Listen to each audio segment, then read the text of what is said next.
And the Nile empties into the sea, I think, in around 2093 by his model. So what that could mean in one perspective is that we will eventually get free of this dualistic system, get free of being entrapped in time, or at least feeling like we're entrapped in time.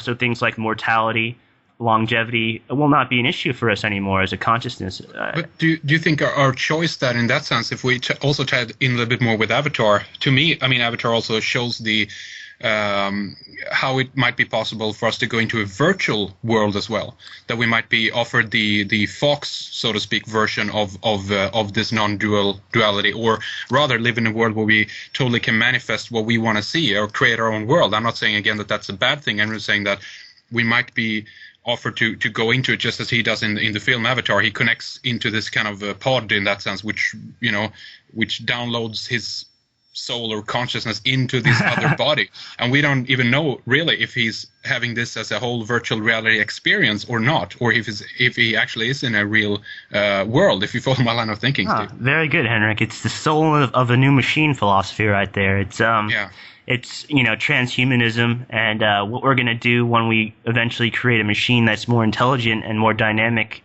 thinking than us. Maybe not the same spirit, maybe not the same heart, but when the intellect surpasses ours, are we going to trade some of our humanity, our essence, for BioWare, for upgraded vision, for upgrading hearing, for paraplegics to be able to walk again? And these are all real possibilities. And even scarier, you mentioned that we eventually just create another virtual microcosm within this macrocosm and entrap ourselves even more. And that could be another explanation of the time wave zero phenomenon, where we eventually create an artificial world, a virtual world that is so compelling, even more compelling than Avatar. I'm talking like light years ahead of Avatar, to where we can basically just implant our consciousness into any reality that we want. A utopian one where we feel no pain, we feel no suffering.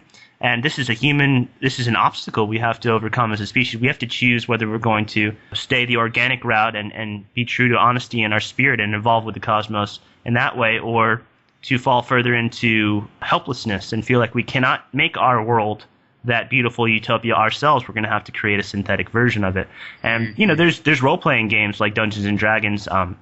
There's one called Shadowrun, where you gradually trade up your human essence for BioWare upgrades.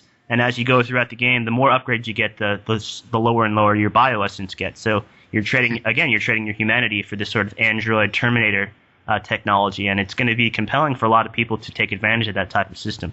But we're going to see a lot of high weirdness before we get to that point. I mean, there's still our friends above us that are constantly circling the planet.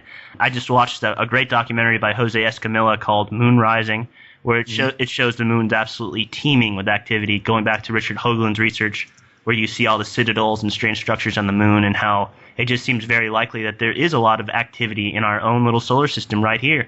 So what are we going to learn from their great wisdom, their vast knowledge that's slowly trickling down here and probably has been here for some time? Perhaps they'll have a word of advice about this sort of zero-point artificial intelligence that we're approaching. Do you think that these creatures, beings, entities, or whatever, are managing our experience in that sense? Do they govern us in one way or another, or do you think that they stay back and actually hold their own place and space, so to speak, until we are, maybe ready to get in contact with them? I mean, this is the question that comes up all the time as well. I mean, are we truly ready? How would that work out if another species came down here and all of a sudden maybe offered us a lot of solutions or whatever in terms of technology or energy and things like that? Because I feel that the human species has a lot of potential as well, and as long as the power structure is not holding us down, we would be far more advanced in our own technologically and also kind of mental ability than we are today. And for this species or entities to come down too soon could even be detrimental, meaning that we would become dependent on them for various reasons, and that's kind of a little bit of a danger in that scenario as well. What do you stand on that, Steve? Absolutely. I mean, it's Human 2.0. It's like the movie Surrogates with Bruce Willis.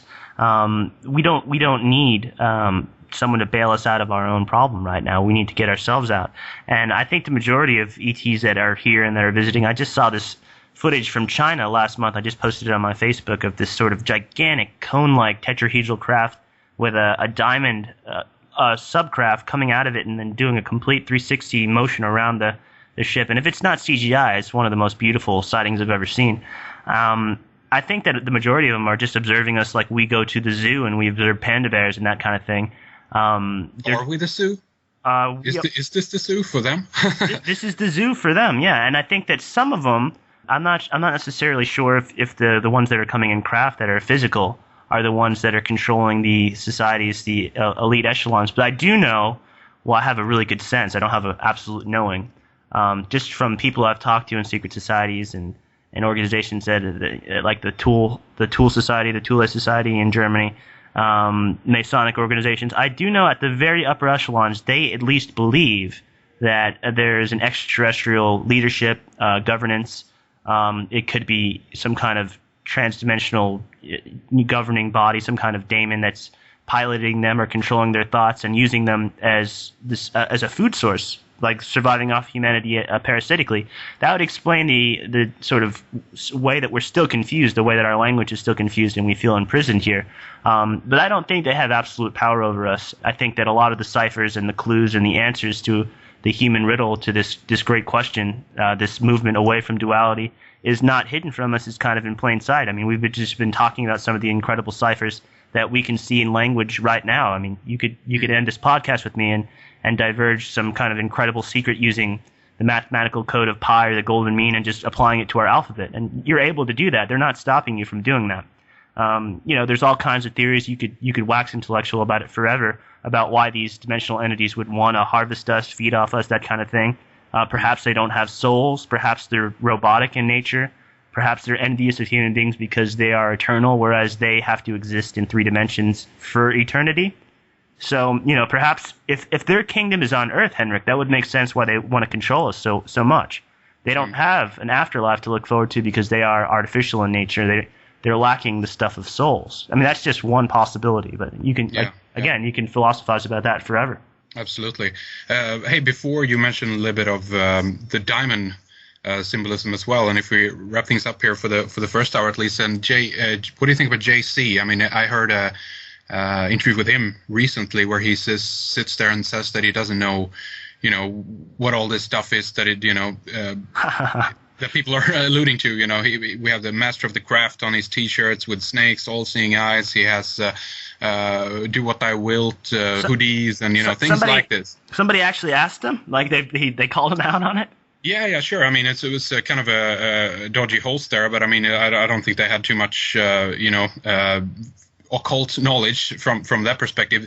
The host might not even have seen some of these images for herself, but it's up on YouTube. But anyway, he mentioned that his triangle thing that he does with the eye sometimes in the middle is no, it's actually a diamond, and I don't know what people are talking about. And basically, either he's obviously lying, or he just is totally managed. And then that's the perception that I got from it, that he's like, he doesn't know what he's doing. He has a manager or a team of people who says to him, do this now, post like that, put this on your T-shirts. And that's a possibility, of course, like a lot of entertainers, going back to Gaga and all these people too, I don't think so with Jay-Z and Beyonce and company. There's too much symbolism in their sort of live performances for award shows, and there's a lot of transhumanistic symbolism in Beyonce's videos, and she always has these sort of military costume dancers that remind me of the New World Order or the just the scary kind of one world government that they're trying to aesthetically put in everybody's minds. And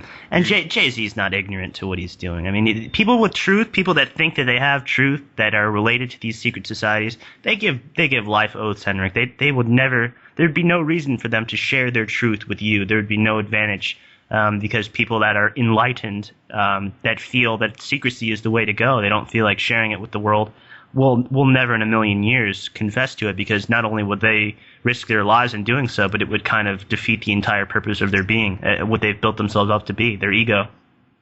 All right. Steve, what do you say? Do you want to do another hour with us? Do you want to round up? What do you think? Sure. If you don't mind, I'd like to just tell you guys really quickly about this tone color alchemy project that I'm doing with Ezra Sandrabell, a guest that you had on time before. Just maybe give a couple links to some sites that I'm affiliated with. Absolutely. Go ahead. Give out some of your links so people know where to go to check out some of your latest projects, some of the things that you're doing. Go ahead. Sure. I'm working on a project with Ezra, like I said, right now called Tone Color Alchemy, and you